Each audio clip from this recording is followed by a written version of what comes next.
This is the Situation Room, the only way to start your day.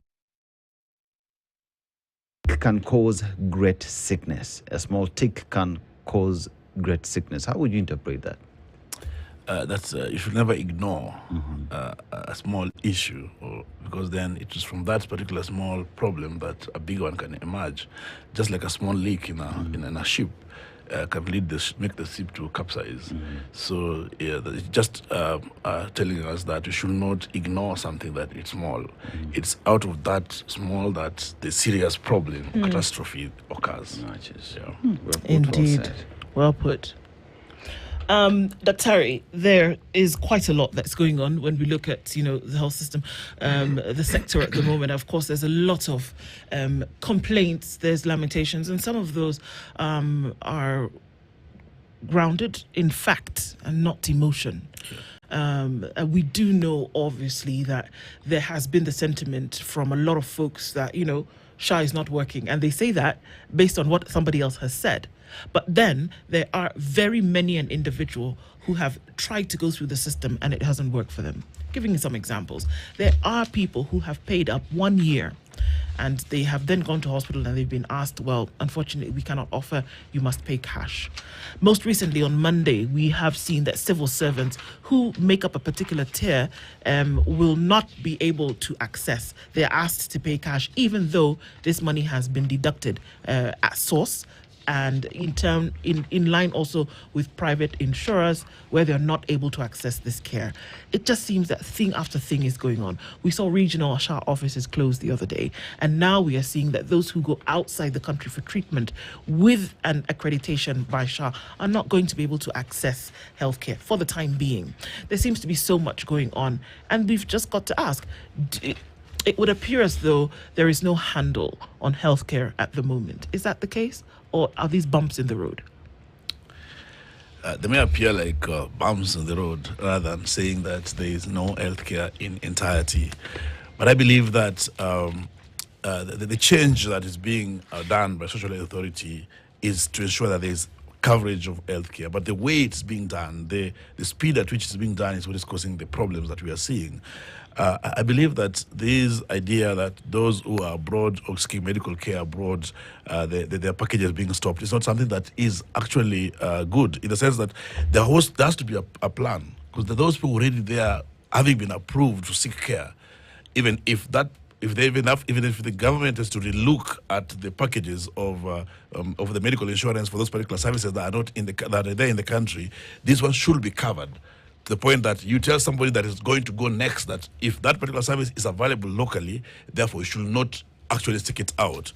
But anybody who was approved and is already in, for example, India or Egypt or in another country, when you say that we are not going to pay and they're totally dependent on that particular insurance, that becomes quite unethical. And that, I think, cannot go well with anybody, and including the government that is doing that, because those particular families will be stranded or they'll be forced to sell all their properties. And that is not the basis of insurance. When you're covered by the insurance, the agreement that is set forth should cover you when you need that particular care. And once it's been approved, there's no change midway. The other thing that the access to care with insurance companies, for example, in public facilities. One thing that has come out glaringly is the outpatient medical services, particularly level 5 and 6, where they tell you must get sick care in level 2, 3, and level 4. But then we realize, as much as government has been saying the primary health care is free, there's some hospitals, for example, in Kiambu, which were charging patients when they go to those particular facilities. So it was like, how do you say these level 2 and 3 are free when we go to those hospitals and we get charged for this particular services? That was a concern that need to be resolved. So why are people being charged in that example of Kiambu when the government has pronounced itself over the issue?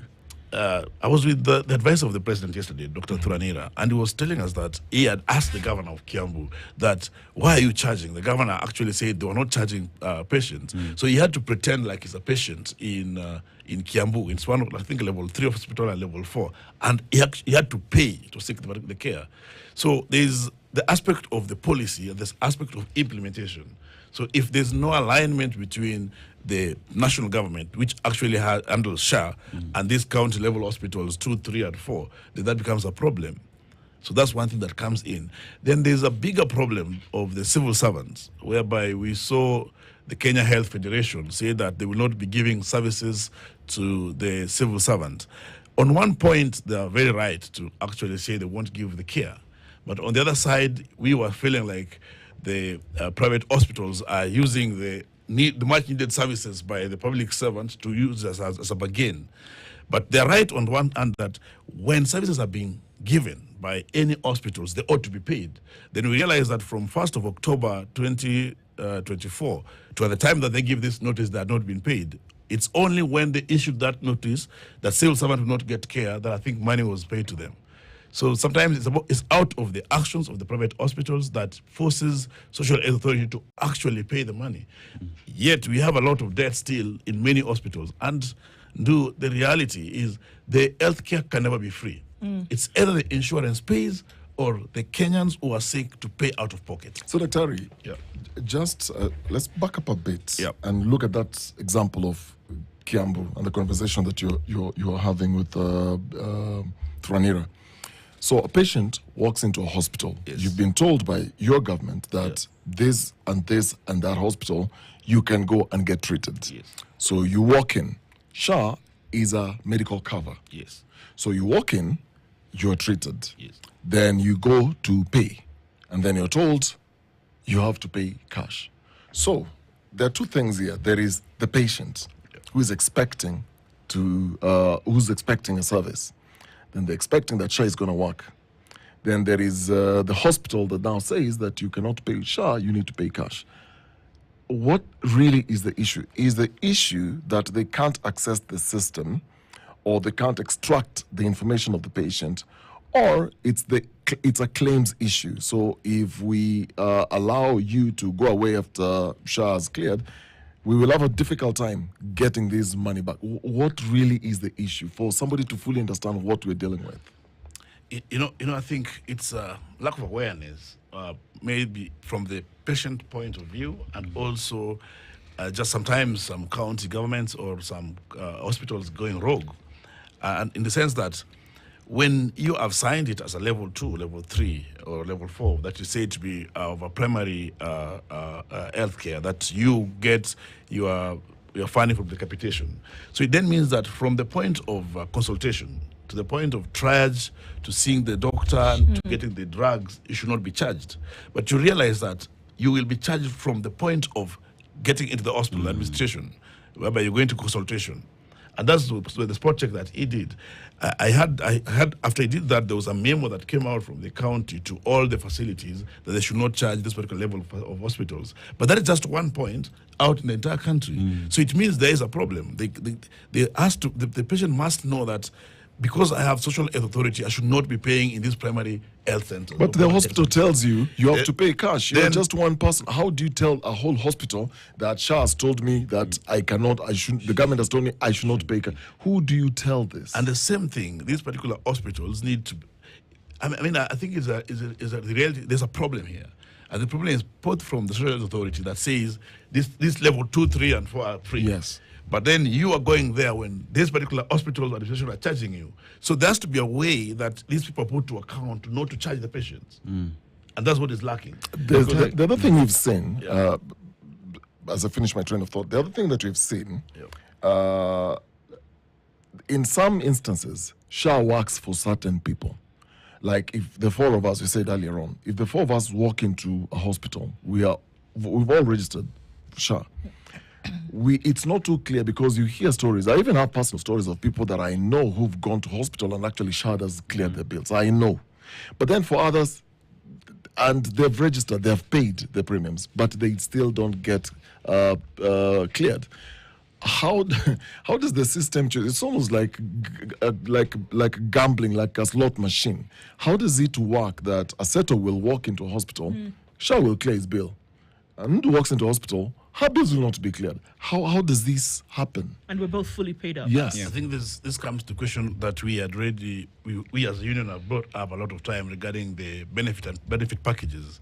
You realize that you go to the hospital, and by the way the structure of SHA has been put is that it doesn't control how much an hospital is charging a patient. So if you go to hospital A and then you, for example, getting a cesarean section and they're charging you 100,000, and the other lady goes to another hospital that charges, let's say, 30,000. So the package that have been put in this particular SHA is 30,000. So it means that the person who is charged 30,000 will pay, it will cover in full. But where you're covered, charged 100,000, they'll pay 30, and you have to pay the difference. That's what they call copayment. So that copayment can actually, at most occasions, make patients to pay extra and above the costs. And that's why I think in 2022, during the NHIF, we were saying that when an insurance company like SHA, which is like NHIF at that time, had agreement with hospitals, it should be a compromise such that if a patient goes there, there's nothing like copayment, whereby the hospital say that they have used extra amount of extra equipment or consumables that you have to pay extra. Because that's the reality. If you go, for example, today and you get a service in let's say Nakuru Level 5 Hospital, and you go to, let's say, the former Medial Hospital, the same services, there'll be different costs. And therefore, the capping that is there will make a patient who's going to Medihill pay extra. Yeah. So, Dr. We look at SHA and the payment that is there, because now you find that hospitals are demanding that they be paid for them to be able to render services. And we look at a situation where hospitals have said, we will not offer services to civil servants if we are not paid. And it's upon this point where then money is disbursed to the hospitals. And this brings the question, why is it a question of we have to arm twist and bring people almost to a chokehold for these monies to be released if there is a service that was offered? The next thing is to just pay. Why must the government be forced to pay? Why is it just not automatic? You know, I may not speak for government because I don't know how they think about it, but the reality is there are always periods that should be ascertained that after you offer services, the payment should be done. Right. Some should be 30 days, some agreements take 60 days, some agreement takes 90 days. And therefore, it's in all honesty wrong if the 90 days period is exceeded without these particular payments being done, because then it means the hospitals are put in kaput. They can't actually run, they can't offer the services. And that's why sometimes when you see the uproar from the rural hospital associations or from private hospitals, even public hospitals, because they are owed money and therefore they can't run. You can't be expected to have doctors, to have nurses, to have the drugs if these payments are not done. And there has been several pronouncements from government that we are going to pay all those who are below 10 million. They say that we're going to pay all those who are owed after they say, verification of the data from NHIF. But in all essence, if these processes are not done within a given timeline, then it causes the crisis we always have in healthcare, where the providers are feeling compelled to take actions before they actually provide this healthcare. Yes. So Kenyans should understand that even when hospitals say we're not offering services, it's not that hospitals don't want to offer services because they've not been paid. It's because they can't afford to, because as I told you, healthcare can never be free. You have doctors, you have nurses, you have all these healthcare workers, you must pay them. Yes. You have the consumables in the hospitals that must be refilled to actually make it possible even to do lab tests. You have, when you go to the hospital, you must get drugs. And the drugs to be supplied in the hospitals, they must be paid for. So in case you offer these services and payment are not to be done, for example, by Social Aid Authority or any other insurance, there is no possibility of that hospital being able to provide care. And that's why some hospitals were using some unorthodox means. Like they will detain a patient. You go to a hospital, they treat you, and then you have a bill of up to, let's say, 10 million. At point of discharge, they feel like there's no mechanisms that they have to get this money. Yeah. And let's face it, the hospitals are businesses. True. So, I mean, usually when we look at something like this, we look at a problem, and it's easy for us to say, well, it's not working, so damn it to hell. But maybe to understand why it's not working, we need to look at how it should work. So maybe you can help us out with this, Dr. Although, yes, you don't speak for government, but you were in those circles when all of this was being developed in terms of how it was going to work, yes? So, as with any system, if 1 to 1 million people pay premiums, they pay a certain amount. In this case, it's a 2.7. Whatever percentage of what you earn. 2.75%. Thank you very much. Of what you earn, that goes into this pool. And we also know that not everybody is sick at the same time. That's why it works, because everybody puts some money in, And at different levels, the government also puts some money in. Now, when we talk about money being put in, it's not necessarily that there's a pool sitting somewhere. Yep. It means that facilities will offer the medical service and they will bill the government, right? Yes. Now, if out of 5 of us, we've all paid, likelihood is that maybe 2 out of 5 of us at any given time will then present themselves to hospital. Yeah. Now, at the tier that is being refused, that you must now pay cash, that's the tier where you've already made your payment. Yeah. So that's how it should work. Yeah. So if the money has already been received because it's been deducted at source, or you've paid if you work for if you are in private business or whatever the case may be. So where would this money go that then does not allow treatment to happen when you present yourself to hospital? I think there are multifaceted of issues that sometimes make a challenge. You know, the reality is when there was an overhaul for NHIF to Social Health Authority, the drive of government is for the universal health care. That is, every Kenyan should be able to access the hospital devoid of the socio-economic status. That if you go to the hospital, whether you are a farmer or any case, you should not be worried about funds. But that means that this particular social health authority must have money, and there are only 2 ways to get money into it. One is the deductions from the workers, the salaried, and from those in the informal sector. And we all know that the salaried Kenyans make only 20%. The informal sector make 80%. And as much as we all say roll out, people should register for SHA, it's just to ensure that there's a bigger pool for this money to be utilized.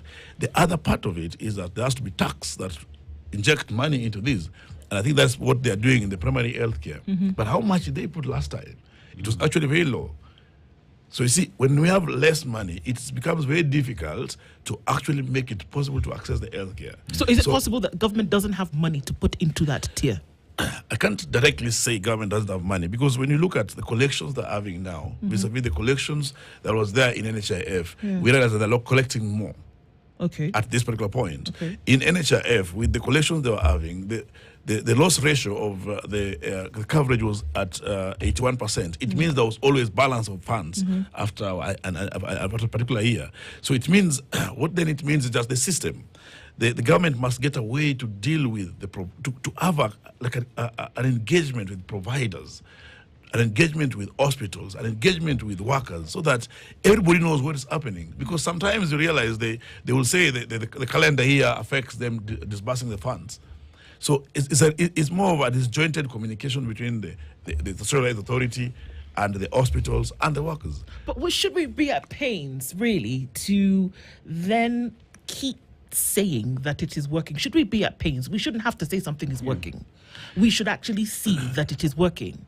Because if universal health coverage, in what it was deemed to be, whether we look at the Uhuru Kenyatta administration, where on the Big Four agenda, access to healthcare, universal healthcare, was one of the items, and that we see that translating into the Ruto administration as one of the, again, it's a big one. But should we be at pains to explain that it is working? Should we be at pains to say tier 1, tier 2, tier 3, or collections? If it's working, should it not be working? I will not entirely say that social health authority is not working. I think that would make me a liar, because the reality is the inpatient coverage of this particular social health authority, to the best of my knowledge, it covers almost 95% of those who go seeking care there for the inpatient. So depending on which facility and the packages that are put there for the patients. The biggest challenge that has been there is in the outpatient and also in the chronic conditions. For example, you see, before with the NHIF, if you had, let's say, cancer and for your family, once you exhaust your package, which was then 600,000, then you will easily use your spouse's package for 1 year to cover. But with Social Health Authority, it is that money. If it's exhausted, you have to wait for the next financial year. I am a victim of this particular problem, because, for example, my father was using the chemotherapy for 6 months. For 6 months, you get that 550 will cover him for that 6 months. Then he has to wait now So those periods you have to pay cash for that particular next 6 months before it For was it to kick in again. Before it was easily being covered by NHIF. When we raised this particular problem with the ministry and with social authority, they said they're going to raise that amount to, I think it was 700. Initially it was 300. It was raised to 550, which is not enough. So they say they're going to do it to 700. So those are some of the problems that are actually existing. But saying that doesn't work, that would be a lie. Because for this first 6 months, it was covered. It's just that the new 6 months was a challenge, which they now has to be sorted out. Why? How? They have to locate money that is good enough for these particular patients. And this is not an isolated problem. It's a problem that actually affects many other patients. Because, for example, in the ward where my father is, there are other people there. Sure. Yeah. Who then cannot be paid for. So they have to really wait. And so when you are waiting, in such a scenario, it means your disease is progressing. So can we say that something is working if it's working halfway? Because if you want to say, when you describe or characterize something as a thing, you do so in completeness, in wholeness. Now, can we say that because it has worked at a certain time, then in the next 6 months, if it doesn't, do you then say that, well, it worked and it's not working now? Can you say that the system works? Can you say that in all honesty? You see, in all honesty, you have to bring up the issue of what are the challenges that are existing in these systems and what are the cures to it and what mechanisms can you bring to change these. For example, this thing of chronic and critical care. Yeah. Initially, they're given cancer diseases 300,000. It's out of concerns that the company that went to 550. Okay. That it means that now when you're pushing it to go more, it should go more. It's the same thing with ICUs. Initially, it was at 4,000. Now it has gone to 27,000 per night, 28,000 per night. So in reality, we are looking at there has to be that aspect of bringing real challenges. The people need to go to the hospital and feel like this is the problem.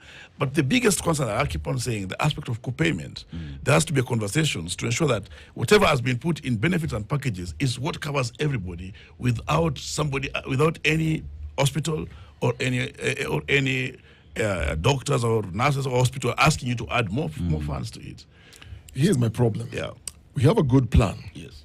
And we've actually consistently said it's not that SHA is not completely working. Yeah. It's the confusion of when it works and when it doesn't and why it doesn't. I'm looking back at NHIF, and the question here is around the transition period and whether we were legally, policy-wise, and infrastructure-wise, looking at the system, the softwares and everything, ready for this thing. Now, the initial rollout for NHIF started as a department at the Ministry of Health, not as an independent fund. Then the rollout was very gradual and controlled. And then initially, the contributions were compulsory for formal employees through payroll deductions. That's how it started. Now, the benefits at that time were limited to inpatient care in government hospitals. There was nothing like private, only government hospitals. Then the registration was automatic for formal employees, while voluntary for the informal sector. There was nothing forced. Now, when you look at the expansion after moving from our department, the initial phase was limited to public hospitals. Later, then it expanded to private and faith-based facilities once accreditation standards were introduced. Then outpatient care was not part of NHIF until much later. I can go on and on and on. Yeah. The point I'm making here is, forget what now later happened to NHIF. On paper, the rollout plan made sense and it was structured. Is it the same with SHA, or are we then looking at the transition from NHIF to now introducing SHA as, for lack of a better word, we have a space, and it's a political space where there was a promise made that we need to do this and we need to do this right now. And so nothing is really properly structured. So everything has been thrown out there for both public, for private, for government civil servants, for anybody who voluntarily wants to get into this. And it's not clear how it works and how it doesn't. Would you agree with me? I will agree with you. And I would say that if, for example, social health authority was restricted to public, let's say hospital or public health care, they won't have the problems we're having now. Because you realize that the packages that have been designed, benefit packages that have been put, will make you go to any public facility without being asked to co-pay or to have additional costs. But because there's also access to the private sector and the private facilities, that's why there's always the co-payment, and that's why there's always concerns that are being raised. Ideally, as a union, we even stopped this social authority in court in 2023. We were against a lot of changes that then were being rolled in at different times. I think it was the judgment of last year that gave them the green light to move on. But the one-time rollout of all these social authority was a problem and has been a problem. So what do we do in such a scenario? It is easier to have the social authority with the challenges and get mechanisms to correct them as it provides services than shutting it down. Sure. It's Or much- then reverting to an old or system. reverting to an old system, because then that will mean that the funds that you are having are being used for nothing else, for something else. So it's much easier for us all to bring our inputs to get to have real surveillance. Like by 1st of October, it will be a 1 year time since social authority was launched. We should give evident problems or challenges that have been experienced over that time and the good things of it for also that period. Because with that aspect, then it's much easier then to see what are the changes we need to that benefit package. Because now I've seen a new team in that benefit package. So some very good professors, Professor Jaoko, people who are very objective what they're doing. We have seen a new change in the CEO of that particular of SHA. We have seen the new PS, Dr. Luga, in the ministry. We have seen the new minister, Duale, who was not there before, which now we are seeing more of a stakeholder engagement in terms of this particular space that was not there before. Sure. So I believe that if we get to have an honest conversations of what was the situation in October 2024, and now the October 2025, what has been the teething problem and how can we solve that? That will give us an honest way to change this and even to get a better way to ensure there's more access. Because I know that the collection from informal sector is still a problem, it's still a challenge. Sure. I know that the burden of SHA is still carried by the salaried workers who form less than 20%. And ideally, for these things to then work as expected, there has to be more money from the budgets or from tax to actually cover the Kenyans. So, Dr. You've mentioned something to deal with stakeholder engagement, because then again, we have hospitals, we have the government that is offering the services. But then again, there is the aspect of sitting down to iron out the problems within SHA. And you say it's about time that this is held, this meeting is held. Is that happening anytime soon? But then again, let's look at 20 million registered SHA members into this kitty, but you look at around 6 million are paying. 6 million are paying, so that means 6 million are carrying the heavy burden. But then again, you look at even policymakers as they go around, and all they keep on telling Kenyans is, you just register. You just register. That is what is important. But we need to have a conversation on how Kenyans are being encouraged to keep on paying so that this pool gets the money that is needed. So brings the next question, which is, stakeholders and government, are they sitting to iron out the problems? And are we as well just speaking to Kenyans to ensure that those who have not paid up, pay up? Because we also know there are those who pay on the day that they are sick for them to get services. Yeah, I think the model that Social Authority has adopted is quite different from what NHIF had, whereby in NHIF you had to pay and be paying consistently for at least 6 months to access the care. But with social authorities, that you are sick today, you're asked to pay and you access care tomorrow.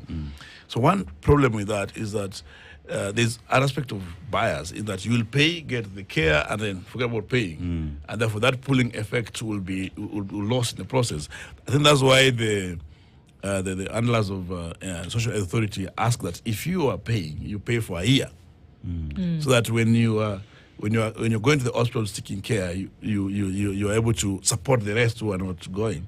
But then the reality is there's actual need to empower the public so that they know and question the hospitals so that you know what you're covered and you know what you hope to get in the hospitals. Because sometimes there's also a possibility and with this aspect of co-payment, that the hospitals can always charge you what they want. And this reality, the person who gets distressed is the patient. So this is the Situation Room, the only way to start your day. Stronger guy, faster guy, younger guy. 3 of Toulouse. Got a handy enough win here.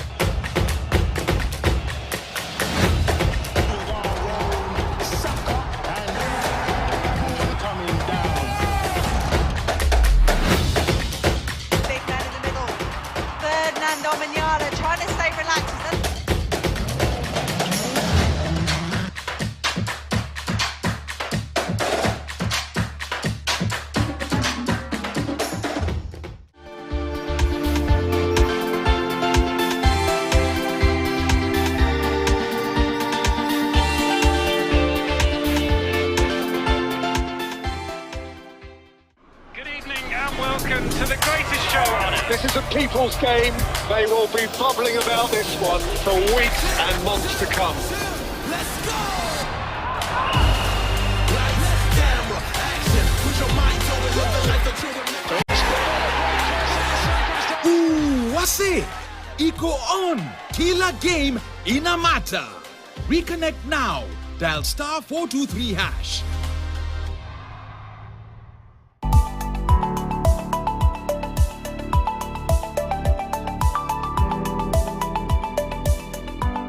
We've informed you on matters of life and wellness, from pandemics to mental health, because your life matters. KTN at 35, trusted, fearless, trailblazing.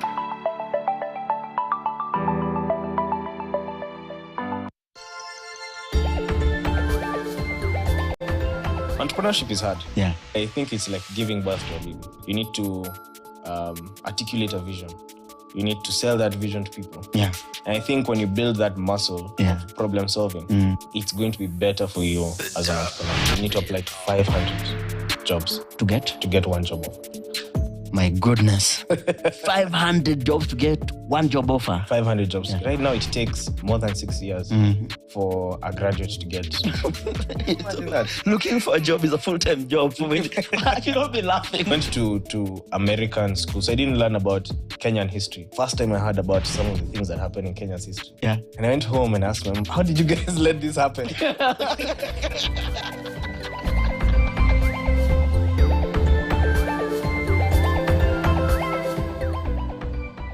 Steal the show with versatile, oriental and elegantile steel roofing tiles, backed by a genuine warranty only from Mabati Rolling Mills. Visit our dealership or call us today at 0788 202020.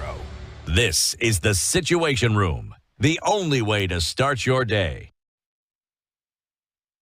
You cannot count on monthly incomes. What has always been happening is that government always have the two models. You have the model of the salaried paying monthly subscriptions, but then these persons are always covered in the tax-based aspect. So it's part of the tax, like the normal that we pay. Then the government then now fix it up and pay on behalf of all these particular persons. That will actually make it easier to have the money that is needed. And I think that's the model. It's the model that we have in social authority. Only that tax part has been put only for primary health care. But if it was a better way, that money should just be provided from the tax. How do you convince people, though, to put a little bit of something aside in advance? Because that's where it is right now, that we still don't see the importance of it, save for a position of emergency. Now, take the politics aside, because we can't run away from the politics, Daktari, that is clearly evident in this entire authority and the whole system. We know that it exists. But to hazard a guess that if majority of people were putting away something into this pool, that it would make it then easier for us to then look at it and say, actually, you know what, this thing works because all the mechanisms have been put in place, politics aside. Is it possible to impress upon people, or is there such a huge trust deficit that no matter what government comes and says tomorrow, do this so that we can do this for you, people are going to, the first thing they'll say, what do you intend to do with the money? To be honest, those who have other problems, who have gone to the hospital and the bill comes to maybe 200,000, then you're told to pay your SHA, social authority, 10,000, then it's cleared, tend to say some things very differently when they go to the community and say, okay, actually, this thing helps us. Yeah. And even in the former NHIF, there was a big move. You realize that those who are in informal sector used to see the benefit they're getting from it, and they were actually paying for the same. But I really don't want to really look at this insurance problem to be a part of just the government, SHA only. I think private insurance companies are worse in how they're providing care in this country compared even to SHA. The story named them on Monday, quite a number of them actually. Yeah. Because if you look at even the access to care for most of the public, let's say this public-run insurance or SHA, you can't compare it to any of these particular private insurance companies, because these private insurance companies always look for the need not to pay. They need not to cover you. So you will pay the premium, like cases we have, and we have the public sector that are covered. We have, for example, in Kiambu, we have more. Whereby it tells you that if you go for maternity, you pay, and then you claim after. So it builds the basis of actually insurance. We have something like Trident for Vihiga County, I think Bungoma County, where it has been agreed you have the card, you go to the hospital, but you're not covered. And they're telling you the premium was paid 50% by the employer. We have one contract with First Insurance that Moi Teaching and Referral Hospital paid as a contract on the hospitals to cover. Then you go to the hospital, you go to the Eldoret Hospital, you're not covered. So we had to even call a strike for them to actually end up covering. So the issue of the issue of this coverage, yes, we have the public insurance, the SHA, and also we have these many private insurance companies. Their action is even worse. And yesterday we said in our press statement that if you look at the entire package of universal health care, we cannot put that burden on your social authority. We have that burden also with private insurance, because when people say that we have private insurance and we have public insurance, they should all work to ensure there's access. Yes. Let's have an honest conversation here, because when it comes to issues of payment, right now in this country, if we were to be very honest with ourselves, you look at, I'm just looking at figures, I can't qualify these figures, but practically looking at the low contribution rates across the population, over 23 million Kenyans are registered under SHA. But only 5.6 million are actually contributing. 23 million who are registered. All these 23 want to access healthcare, but only 5.6 are actually contributing. Now, that leaves about 17 million registered but non-paying individuals. Obviously, the system will be weakened. Now, the majority of these non-contributors are in the informal sector, which comprises then over 80% of Kenya's workforce. Now, if we are then saying that we need to maybe have a conversation around people getting insurance cover and thinking about putting money into this, a lot of this 80%, it's hand to mouth. They don't even have enough money to save. They don't have even an emergency fund anywhere. You meet 10 people and ask 10 people, how much are you putting on the side for your health insurance cover? How much do you have for emergencies? How much do you have for this and that? The payslip has been slashed so much. You have housing on one side. So by the time you're having a conversation with somebody that you need to consistently pay this, because in future you may need this and the other people also need, everybody's on survival mode. Everybody's in survival mode. The moment I get sick is when I will figure out what to do. That's when I will pay for SHA. Is the model not, is this modeled, and on paper it's incredible, it should work, but is it modeled around the realities that are in the country? If we are to be honest with ourselves. That's one of the biggest challenges. I think that's why most hospitals are demanding for their payments, and most of the times the social authorities say that they'll pay, but they don't pay on time. The reality is health can't be free. And this is one thing that I said and I keep saying. Somebody has to pay. And when we have only 5.5 million paying for the over 20 million or 30 million, then there's a problem. And the way other countries have sorted that particular gap, as I said, I think now South Africa and I think Thailand is doing that, is that informal sector, which we know, I think here we used to call them indigents. The indigents, we have about maybe 1 million or 2 million. Yes. The best way is to have government cover that particular difference as part of their social responsibility. It can be in the tax, it can be in the allocations. But the moment you only have these particular funds, then it becomes a problem in terms of having access. And one thing I think one of my colleagues say that because of the approach that we have, always because of this particular social aid authority, there's always a continuous increase in the benefit package. But this continuous increase benefit package, like we saw in ICU and we saw in the chronic, and we're now pushing for the cancer, it has to go hand in hand with our contributions. It means that there has to be many more people in the informal sector either contributing or government allocating more funds to that particular SHA. Otherwise, we'll continue making noise and complaining without any tangible outcome. What then that means is that we will be running down saying this social authority is not working. Therefore, what can I do as somebody who is employed? I need to get a backup of maybe Jubilee insurance. I need to get a backup of this particular private insurance. Then you realize that these particular insurances will tell you, you must have your SHA working first and claim done on part of SHA before we pay. But it is not clear that it doesn't work at that instant. By the time, and please, maybe just for some guidance here. By the time you're going to a private insurer to cover, it is already clear that the other one that you have access to, SHA, has not been able to do that for you, isn't it?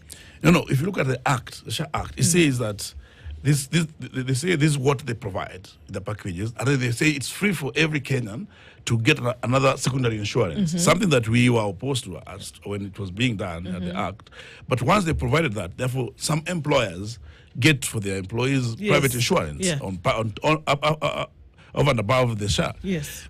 But then the private insurance have put it as a rule that you must exhaust what is provided for you in SHA in terms of the payment that are being done before they pay the extra. Why? But you've paid your premiums on this private insurance. You can do whatever you want if you've paid, isn't it? Yeah, that's the reality, but that's what should happen. But this is the reality now. To the point that if, for example, you don't have this SHA, then they will not cover you. We have a case also again with Fast Assurance where a doctor who works in Moi Teaching and Referral Hospital takes the wife to the hospital, and because the wife is a foreigner who was not having SHA, but it's part of the Fast Assurance, it was not covered, so he had to pay out of pocket for this particular bill. That was one of the complaints that we raised, I think 2 or 3 weeks ago. Yeah. So it means that this issue of social health authority, this issue of private insurances, if you're not checked, then the person who's paying the premiums end up suffering. Dr. We talk about all these insurances, we talk about stakeholders and everything, but let's look at the goodwill that does exist. And when we talk about goodwill, it's not just about the political class. Let's talk about goodwill of ensuring that healthcare in the country is accessed by all. So we talk in terms of the government in making sure that the bottlenecks policy and the bugs in SHA are fixed. But let's take it further down to Mwananchi making sure that they pay their premium. And let's go to the service providers. So we talk about the hospitals, about the private insurances, in making sure that we all come together to ensure that access to healthcare is there. From where you sit, would you say there is an understanding or a common understanding, especially from doctors and hospitals and insurance providers, that there is need to work together to support SHA in ensuring that universal healthcare does exist in the country? Are we speaking the same language? I think the reality is that we don't speak the same language. We have all been protecting our own personal interests within the field of where we are. Because we see the Social Health Authority looks at how can they minimize expenditure, just like all the other insurance companies see how can we minimize cost or the expenditure, while the private hospitals are looking at how can we maximize profits, while the patient is looking at how can I get quality health care. So a process will go whereby in all these struggles, the person who suffers is the patient. Because the hospitals will look at how do they maximize the profit. It means that they will give you, they'll use the cheapest, the most available products. They'll tell you use generic drugs. They tell you use the most baseline equipment. While the insurance company will be like, this is our cap. Whether it is SHA or any private insurance, this is the cap. You cannot add it anymore. So in all the entirety, the person who's going to get the least, who's going to carry the burden of all this is the patient, because they will not get the care that they need. And that was our complaint yesterday, where some insurance company, and I think even social authority, they dictate to the doctors, to the patient, which doctors to see, because they are doing a paneling. So you find that this doctor A has been empaneled, and that's the only doctor you can see for you to be covered. Or you go to a particular hospital, that if you don't go to Nairobi Hospital, or you don't go to Mata, or you don't go to Aga Khan, you are not covered. And then they dictate to you what tests are being done. You have a doctor who's not getting any benefit from this. He just wants to make you sure that you're getting the right test. But the insurance company says, no, that test we won't cover. And therefore the patient will not have to get that particular test. We have seen this in GA insurance. And doctors complain over these things. Is it just a random clandestine refusal? Or is it backed with reason? It's not backed by reason. It's just like, for example, you go to see a doctor and you had maybe a bone problem, or you are an orthopedic, refers you to go do a particular X-ray or MRI, but then the insurance says they don't cover that. So it means that is not being done. They will say they cover most basic one of the tests, and in that process, the reality is that the patient is undertreated. So, Dr. And again, to go to a further part is even the drugs. They'll tell you, instead of using, there's some people who have been using these particular brand drugs, mostly those who are in chronic conditions. So the moment you change their chronic drugs into particular generic, you realize that because there are different expressions in these particular drugs, the way that maybe their diabetes or their hypertension was controlled comes to be different. But this insurance company will dictate to them, give this particular generic drugs. So in all these aspects, the insurance companies are for their own interest. They want to ensure that they spend less to maximize the profit. The hospitals are also in their own interest, trying to maximize. Now, the person who suffers here is the patient. But if we are all working with one approach, that is the quality, cost-effective healthcare for the patient, then we won't have much of this particular problem. What will it take for everyone to sit at the table and have this conversation in unison? We must know that it's not only a responsibility of one person to handle these matters. The doctors need the insurance so that the patient can access the care. And this doesn't matter whether it's a private insurance or the social health authority. And therefore, there's no way the social authority can make unilateral decisions on matters of healthcare. They must sit down with the providers and get to have analysis of the costs that are put as packages. And the insurance, the hospitals must also look at the value of giving the patients quality care. So all that we must have the patient's aspect. We must have the healthcare workers. We must have the hospital. We must have the government who now handle this SHA. Because with that common approach, it will be easier to have a better access than if it was only the way it's always happened, where the benefit package of SHA will say, this is what we are covering, nothing else. Because then they say you can charge whatever you charge as long as this is the cap of it. It means that these hospitals will not want to go at a loss. Therefore, they will put extra charges. And that will be borne by the patients who don't have that particular ability. That becomes the problem. There's a trust deficit. I went for a surgery sometime, I think last year, and I didn't understand it then. Later is when I did, when the insurance cover, they sent the insurance company sent somebody over to my room, and this person was asking, "Oh, so Dennis, so sorry for what you've gone through. Was it successful? Yeah. So what exactly did they do?" So I'm in bed in pain, and this person is asking me what was the procedure, and asking me a lot of other things. And I'm thinking, why are you asking me this? Then I realized they're actually not coming to check on me. It's a trust issue because they want to verify the claims the hospital is making. Okay, so did you go through this surgery? Really? What did they give you? And I'm like, I can't remember all the medication, but this is what they've been giving me. I've been here for the last 3 days. And this person is actually noting. Then I figured, how many patients do they do this? How many officers are sent to hospitals to verify that this claim you went through this surgery, this was the procedure done, this is the medication that was used, that indeed that is happened? It's a trust issue. The system is broken. This is a problem here. Oh yeah, it is. I think that's also has manifested itself in the social health authority, where they have now brought this aspect of G360, whereby if you are a doctor, you can only see a patient in a particular facility, and that patient can do a claim when you are there. It means that if you're not there, then the claim cannot be done.